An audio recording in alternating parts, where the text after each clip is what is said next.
We're going to work a bit together, so I'll do a few exercises with you, but I look forward to this. Here is my show-off slide. Everybody has a show-off slide, but I can tell you things that the CV never says. I was a terrible student, really bad. I was very shy. I didn't like to speak in public. I hated to speak in public. I was shaking. I was fired a couple of times. So yeah, I've learned more from that than what it says here. But basically, I want to start by asking you, raise your hand, who's working today in one project? Raise your hand. One. Who's working in 3 projects at the same time? Wow. Who's working in more than 5 projects at the same time? My God. Okay, I have good and bad news. Who likes to work in projects? Okay, everybody likes that, so that's very good. You know, I've been working 25 years in projects. I've done many things, research, publication, lots of things, work in large company. And the best definition, all of you who raise your hand, when you're working a project for your organization, you're not focusing on delivering on time, on budget, doing all these fancy, very technical things. When you work in a project, you work in the future of your organization. Projects are the future of your organization. It's a mess. As you can see, everybody raising the hands 5 times. It's a mess, but it's really important. There's people who work in today, that's the operations. There's people who work in projects, that's the future. If your projects will fail, there's really bad future for your organization. So it's a very important role that you play when you work in projects. And let me tell you where the future of work goes, because I have a very strong opinion on this. So in any business that doesn't do just project, construction, consulting, but all the other projects, you have 2 sides in your organization. One is running your business, which is the blue part. The other part is changing it, which is the projects. 80, 90 years ago, all of us, I'm sure I asked who's running a project here. Nobody will raise the hand. We were all working on day-to-day activities, operation. Taylor, Ford was saying you just need to do one thing, do it very well for many years, 20 years, 30 years, and then you'll become an expert. Okay, but we've managed to run the business with less people, more successfully, less mistakes, more automation. I'm sure you have some of the things in your organization, Six Sigma, ERPs. So today you need less people, human beings, to run your business than 20 years ago. Okay? And that is shown by the raise of hands. I can guarantee that 80, 90% of you have a role in the blue part, and then you have a role in the red part. Okay? And you're managing the best you can. Nobody tells you when to work on the blue. Nobody tells you when to work on the red. So that's chaos. In every organization, it's a bit of chaos. Okay? Let me tell you how the future will look like. When robots and artificial intelligence will be very cheap to buy, to put in place, it will work. This is what's going to happen in your organizations. The blue part will be wiped away. This is not a matter of years or decades. This will happen in months. Okay? You'll see robots in HR for sure. You see robots in learning and development. So the future of work is you're going to be doing more projects because the automation, the day-to-day things is recurring, is task. When I do this exercise with senior leader, boards of directors, executives, they say, Antonio, your chart is wrong. Why? Because the blue line should go to 0. I don't want any of you working in daily activities. What's the point if a robot can do it? The future of work is project-based, whatever project we want to do. And that's scary. Okay, somebody challenged me and says, Antonio, I think you're exaggerating. I work with a very large luxury company who produces products for the hair. And their main selling channel is hairdressers. And they said, Antonio, oh, yeah, I see the trend, but we'll never have that level of automation because for operations, big part goes through hairdressers. And I say, hold on one second. Let me show you this video.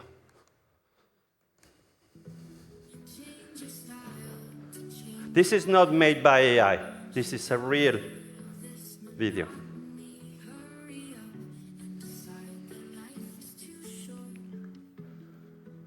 Look, the lady's scared. I would be.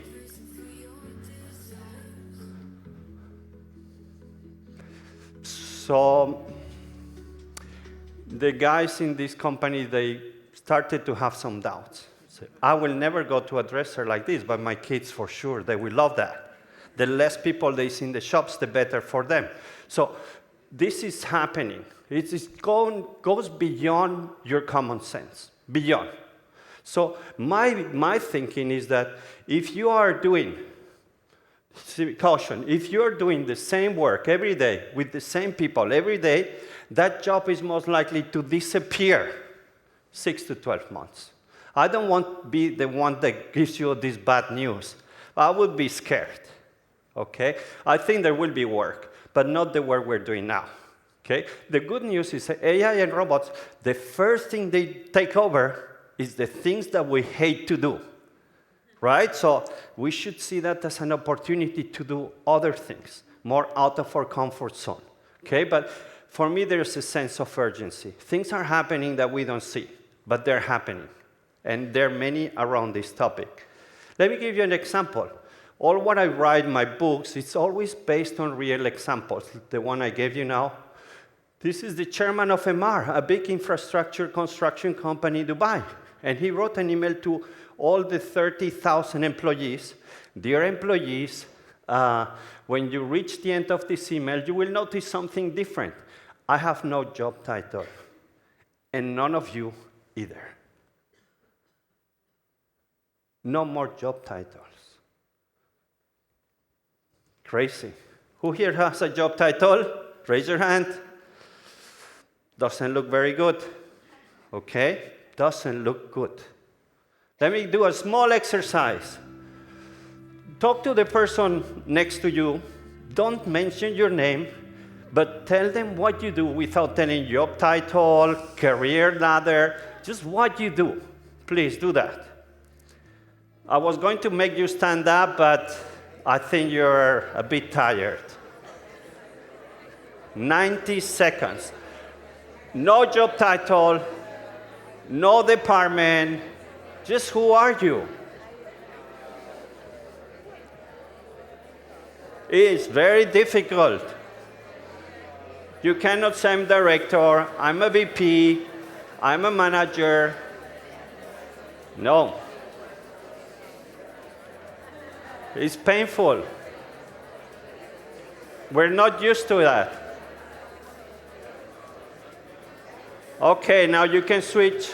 If you're alone, talk to yourself. Or get your ChatGPT and talk to ChatGPT.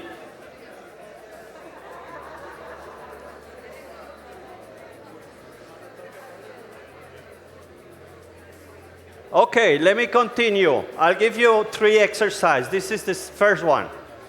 Second, one of the things that has driven my research, where I work, what I help companies, please, it's interesting, the cultural aspects. I'm always afraid to talk to people in Portugal, in Spain, in France, in Italy, because it's very hard to stop you, right? Other parts, but we can talk when we start the lunch. I have so much to share. Sorry. So projects fail very, very much. So we're going to be doing more and more projects, but they still fail a lot. And finally, when I started to work on my latest HBR book, published this January, I found why they fail. And it's not because we do the projects. Yes, we do very long projects. So I have some radical suggestions. You should never have a project longer than 6 months. Who has a project longer than 6 months in your companies? Kill it immediately, please, when you go back to work. It's useless. Nobody knows what's going to happen in 6 months. Any project longer than 6 months, kill it. Okay, please. I'll give you lots of tasks for Monday. First, stop it. I'll give you some more insights on HR, okay? But very important, don't have long-term projects. That's from the past. Today, 3 or 6 months projects. That will help you immensely to have less projects. But then one of the biggest challenges I have is always the senior leaders. They have to change. Senior leaders, they like to work on the blue part, operations. That's how became senior leaders. And they hate, that's their comfort zone. They hate to move into the red part because it's uncomfortable. The hierarchy doesn't count. You need to manage people from all over the place who have very different needs. So most leaders spend time here, right? 90% of their time, 95%. Where do you think leaders should be spending their time? In the red. That's why you create value, not maintain it. So a big fight for me with leaders all the time. And then the organizations, they're built 400 years ago. Hierarchy is the worst thing you can have to do projects and transformation. Is the worst thing, right? So there's a lot of disruption that we need to find there. So a lot of work, and that's what I cover in most of my things. So I have put together 5 things that, as HR person, I think these next 12 months are really important for HR people to change how they bring value to the organization. It's really a radical shift. I mean it. It's not just marketing. I really think there's an opportunity for you to become truly leader. Why? Because you saw my chart where it goes from operations to projects. Most people in your companies, they don't like change. 80–90% of the people working in your company, including middle managers, they hate change.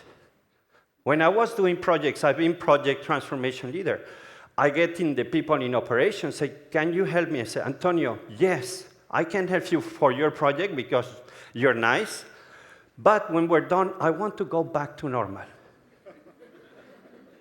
I want to go back to normal. What does it mean, back to normal? Leave me alone. I don't want to change. I want to do the same things all the time. Just don't put me deadlines. Don't make me work with people I don't like. Yeah? What's the problem? There's no back to normal. So I'm talking to organizations. I've been always helping on upskilling people, mostly in transformation and projects. The question I get now from some HR, Antonio, I finally see the problem. We're 40,000 people, and we need to upskill 40,000 people, because all of them will need different skills. And how do you do that? I don't know, okay? I don't know. I need to find out how to do that. But you will need to upskill 40, 50, 90% of your people, including middle management too. Otherwise, they will just lose out. Really serious, okay? So 5 things I'm going to cover. Resilience. This is something I call internal transformation muscle. So your company should be able to transform by themselves. If there's consultants here, I'm sorry. Okay, I don't want to go against your business, and I think you're very much needed. But I hear very often from senior leaders, chief transformation officer, HR leaders tell me, Antonio, you know, most of the times we've transformed over the last 10 years, transformation has been done by consultants. Or internal people like to run the business. That's what they're good. But transformation is done by consultants. What happens? Consultants go, and nothing stays. There's no learning, there's no resilience. So there's, for me, the most important priority for a leader, HR person, is build that capability within your company. Because AI will come, and is there. Robots will come, and has big impact. So if you're not able to transform again and again and again, you will lose out. In China, they're really good. Asia, they're really fast. But we are very slow. So, okay, consultants are good, but we need to learn to live with change. We need to learn to like change. We need to learn to thrive in change. We need to understand that back to normal is not there anymore. Once you get that, things will improve dramatically. So every time you call a consultant to lead your transformation, you're admitting your lack the internal capabilities to change. That's painful, okay? We need to create that muscle. It's the most important muscle that you need to focus on delivering. And this is not 20 people. not 200 people, it's the whole company, including leaders. Again, all the examples are research. Bayer CEO. In 2024, he says, we have too much bureaucracy, too many layers. In the coming years, we'll operate 5,000 to 6,000 self-dedicated team. Fewer bosses, fewer rules. So dismantle hierarchy. Hierarchy is necessary, but just some parts of the business, not the whole business. This is very important. I don't know who invented multitasking and the idea that it works, but it doesn't work. Okay, so I know it personally. I was really bad at this, and I got a little bit better, but it just, my brain goes all over the place. It's just hard to keep it, but when I keep it, very important. So most of your projects are run by part-time people. Why? Why a company? I work for a big pharma company. We're 50,000. And we're launching a big sustainability transformation, really critical, announced to shareholders. And I said, we need a big program here. I need 25 people, I think I said to them. And they gave me 25 part-time people. 50,000 employees. They give me 25 people part-time. Say, can I have them full-time? No, they have a day job. They have a day job. And I talked to a few ones. Listen, please, just for 9 months. I'm afraid to lose my job. Because if I leave the day to day, I have security. If I go to your project, even if you're a great project manager, Antonio, you might fail. You failed before, yes. What happens to us? So HR, I wrote an HBR article on it. Really, really important. You need to create a culture where failure is possible, where if a project fails or finished, you guarantee the people get employed in another project. Otherwise, nobody will risk to go to a project full-time. That's why your projects last years, because nobody's focused on them. Really, very, very important task for Monday too. So you have two already. It's a structural. It's really important to get that. Not the whole list of projects, but get the top 5. Get the top 5. Get a fully dedicated team. If you plan to do it in 2 years, you will do it in 6 months. I can guarantee. I can tell you how to do that. Any project that takes, you can have it if you have a fully dedicated team, for sure. So we need to, I know the previous speaker talked about silos. I don't like them. So it's just really bad for transformation. Career paths, we build them for a stable world. How can we create more, a new one, where it's all about, it's just information layers. That's bad. Decision-making layers, that's really bad. So I'm not an expert in HR. I think there's a big need to build that. Based on what I was just telling you also, people are afraid to jump in a project full-time. I managed to convince one person who was working 15 years in pharma, in clinical trials, doing always the same. And he said, his name is Iñaki from Madrid, and he said, Antonio, I was very afraid to let go of my full kind of day-to-day job. After 2 weeks, I realized that I love the project work. It's just great. I'm focused, I meet new people, I have my brain, every day is different, every day there's new challenges. When you support people to move into a project, they love it because it's so different. But you need to guarantee that it's safe, okay? Okay, so AI is going to have a huge pickle. Second exercise, talk to your friend, neighbor, colleague, and if you disappear, let's be rough here, what will the business notice in 30 days? What would they miss? What would they not miss? Go, 90 seconds. I don't have much time left. If you're gone, which might happen in 6 months, 12 months, what will we miss? Sorry, Daniel said to be provocative. What if HR disappears? And you see robots. Always smiling.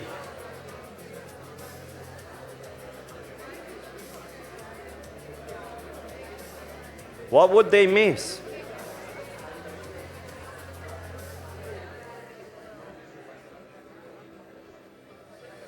Not easy.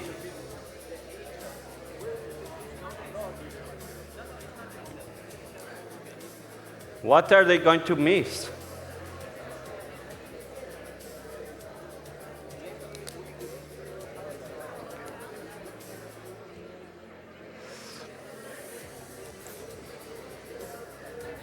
Thank you.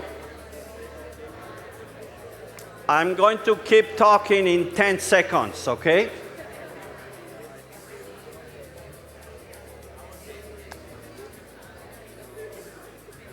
These are all points for lunch later. I love to hear what you have in mind. So unfortunately, I have very little time, but these are kind of one-day workshop discussions. Let me continue, please. Sorry again to interrupt. I know these points make you think, and once you start talking, you get more ideas. This is how we work. Incentives, the same. Incentives have to change. We need to find new ways to incentivize people. I was telling just now, let people fail with their projects and be more creative. You say transformation is your top priority, yet you pay people based on departmental metrics that have nothing to do with it. So how can we make this happen? How can we align the performance? Again, I have an article on HBR on this, but very important is if we don't align the incentives for people to work on this. I was working with a big insurance company in Spain last week, and they say, for the first time, we give incentives based on project. This was a big transformation, and we wanted people to jump, but also incentivize, not wait until the end of the year, but having a quarterly type of bonus, or it's very different than what we have so far. But this is, again, where you will bring huge amount of value. Project value creation. And one thing that is very, very important, I think, is something that, unfortunately, our cultures are not helping. Let me give you an example of what things are happening. This is a train that they're building in China. It's going from Beijing to Guangzhou. It's about 2,000 kilometers, going from Lisboa, maybe to Brussels or Amsterdam. On train, fast train. Imagine, that would be great. There's about 30 stations in between. So what do we do in Europe?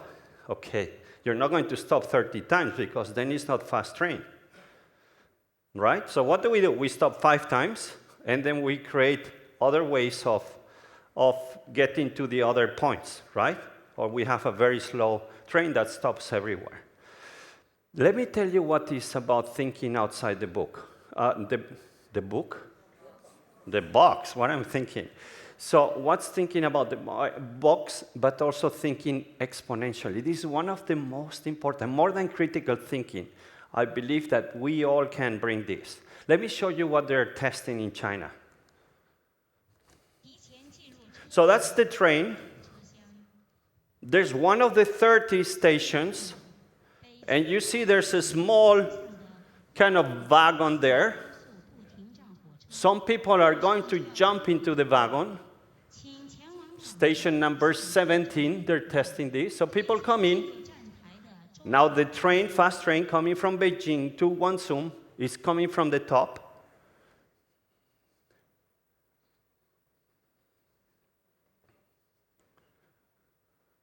And the train comes. You think it will stop? It doesn't stop. It doesn't stop. It just takes the wagon. There's another wagon coming where people that need to stop. That is exponential thinking. How can we get more of these ideas? How can we make people think about bold ideas? So crazy, right? So very, very important. This is one of the biggest frustration I have when I talk to companies. I tell them, where is your crazy idea? Oh, it got killed by finance. You know, the business case was bad. Oh, please, no. Another company worked. They put 50 million on a yearly basis for crazy ideas. You know how many they spent? 5 million. People don't want to take risks. Our culture will penalize it. Please change that, HR. You need to help me to change that. We need to make people, you have great ideas, and working together even more. But if you have a culture where you have 50 million to spend in crazy ideas and only 5 million are spent, you have a serious problem, right? And if finance kills the ideas, and HR says that we don't have people for crazy ideas, we have a big problem. Really, really big, urgent, big problem. Okay, so you'll get the slides if you need that, but very important is do we have the right culture? So I think HR exists to develop people, yet 95% on transformation project around people with no time to develop. Yeah? The question is not whether HR needs to change, the question is whether HR will that change or react to it. Very, very important. Sense of urgency, please, this is really important. The old role, okay, you know that. What if that disappears? There's many things you can do, for sure. I'm not afraid for you if you're ready to change. If you don't want to change, that's the problem. And maybe 6 months, maybe 12 months, maybe 2 years, max. This is what we need to be able, more agile, create a very dynamic organization, let people fail, great idea, co-creation. Co-creation is the most important word today. The best ideas come from teams, not from bosses. Okay, so that's the important thing. I give you some more work. Map your top 20 people against your top 5 projects. How many are on them full-time? None, for sure, I know the answer. Talk to your boss. How can we get the best people in the best project? Kill projects, this is my favorite thing. You can kill 50% of the projects on Monday. Nothing will happen in your organization, guarantee. Otherwise, you call me. But I promise, nothing will happen. Get the list. I'm sure you don't have the list of projects, but anyway, make one. Kill 50%, and just focus on the real ones. Nothing, really, it's not a joke. Nothing will happen, I promise. I promise. Imagine, instead of 5 projects, you work on 1. That will make a big difference. And then the KPI, so 3 actions. Nice, I think you are very much needed, but we need a big change and must become the architect of a fast-moving, project-driven workforce. Another last exercise task for you. This is an exercise I want that you do to see how the future looks like.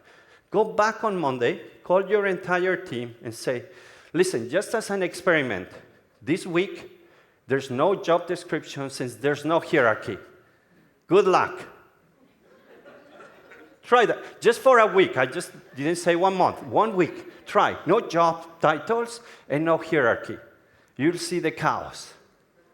But then in the second day, third day, people start connecting. 5th day, people got used to focusing on what they really like, what really matters. Please try that.